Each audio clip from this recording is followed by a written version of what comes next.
多謝，身體健康啊！我哋多謝香港啦，真係多謝晒。即係呢個叻哥遊世界咧，我哋真係足足拍足成2年。我成日同佢哋講，最緊要多朋友。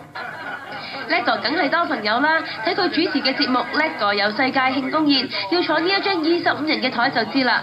呢一晚慶功加賀年，當然繼續豪食啦，乳豬、鮑魚、冇走雞啊！好靚嘅鮑魚嚟㗎啦！大家講咬口啊，咬口之餘咧，就係佢個胃嘅鮑魚，即係佢哋好早用唔同嘅上湯去煨咗佢，做好佢個鮑魚。咁個鮑魚嘅汁咧就好味。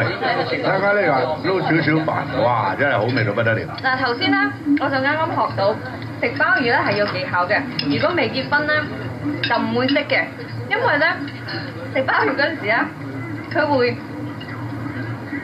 黐牙嘅，好似一個 kiss 咁嘅。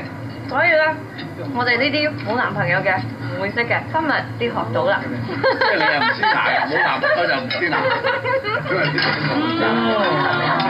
我幾正啊！我又唔 kiss 嘅咁。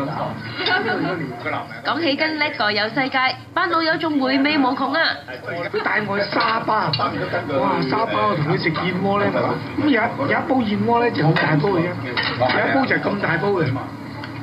咁人呢煲燕窩咧10幾萬，阿叻話阿健食啊喂，呢煲10幾萬，佢好照顧我㗎，我哋每人食咗3碗咁大碗，幾飽啊！哇，皮膚都滑翻晒。咁大家跟住有叻哥去嘆世界咪好開心咯，好開心，好正咯，我覺得。係啊，雖然係發夢都諗唔到啲地方可以咁靚，咁多好嘢食。